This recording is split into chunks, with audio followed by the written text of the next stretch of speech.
Hello, my name is Diversai, and today we're going to be going over the monthly challenges for March 2025 for the Path of Champions.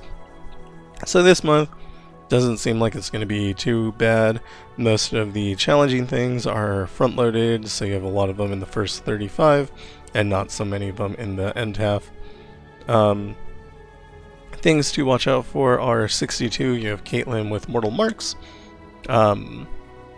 Your units will be set to 1 hit point, and then Flash Bomb Trap can kill it, or Caitlyn's champion spell. I think she might have a couple other ways to do that as well. 57 has Victor and Kai'Sa with Undying Rage. Undying Rage gives 3 keywords, and both of them benefit from keywords. So for this I'm going to be using Jinx. The other places we're using Jinx are for 64 and 62, again to just deal with those mortal marks. I don't think that's maybe completely necessary. For example, 64, you could probably just use Jack, and every time you attune, you'll clear off the entire opponent's board. Although I'm not sure how that works with Encroaching Shadow. I don't know if they get summoned at 1, or if they get summoned and then grow.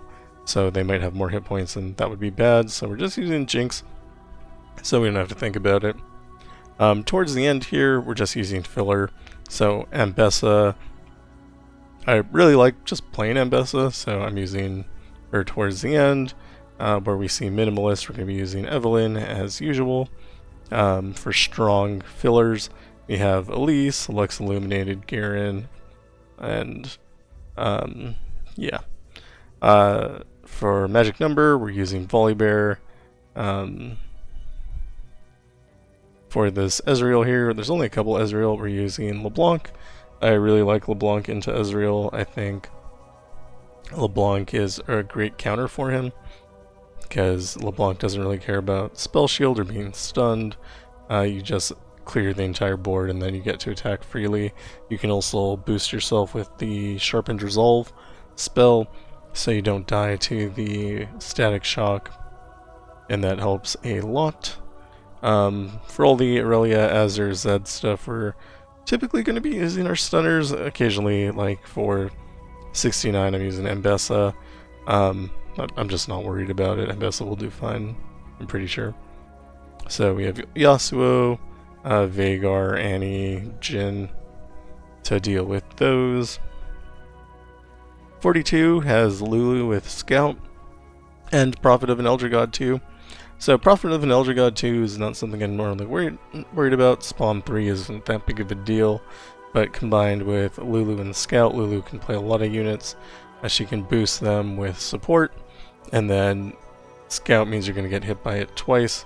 So for me, I'm using Misfortune with Archangel's Staff, Grand General's Counterplan, Luminous Tempest.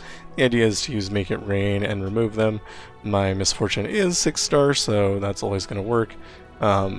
My Make It Rain on their attack is going to do 10 damage or something like that, which will obviously clear the board.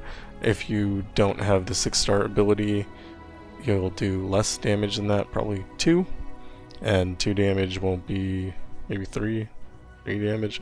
Either way, it won't be enough to clear, so you're going to have to cast it a couple times over the rounds.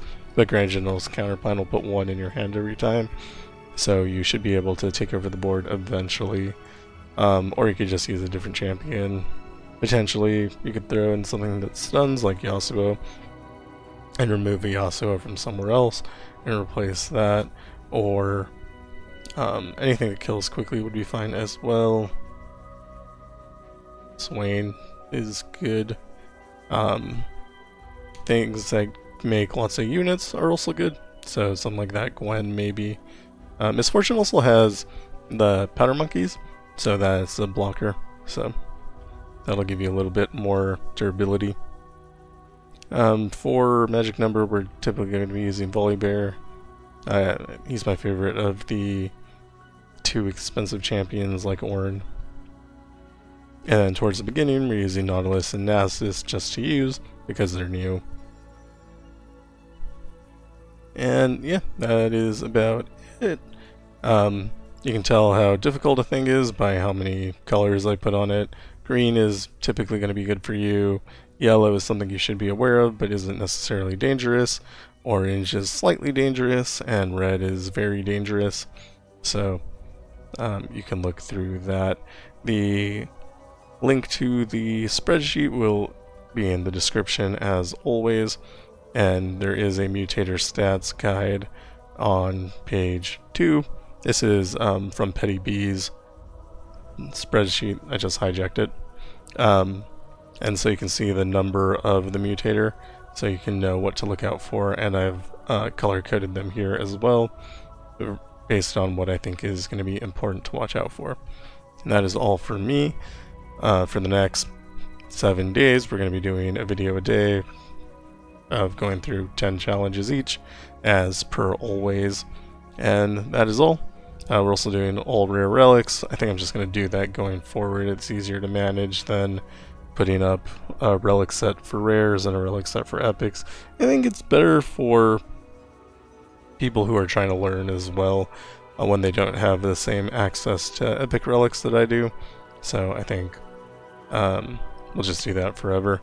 And then if we ever get the opportunity to downstar champions, I plan on doing that too, so you can see how they look like at 3 stars, and then that'll give you something that you can really copy even if you're a newer player, and that would be good. But until we can do that, I do have to end up using the higher level champions, and I don't want to try substituting in champions that would be worse for the challenge, even though they're 3 stars, where like a 3-star version of Jinx, it does not play very differently from the 6-star version of Jinx, and so if I were to say use Leona instead, then you would just lose, and that would be stupid. So we're just going to go with this. And that is all for me. If you like what I'm doing, like and subscribe. Thank you for watching, and I will see you tomorrow. Goodbye.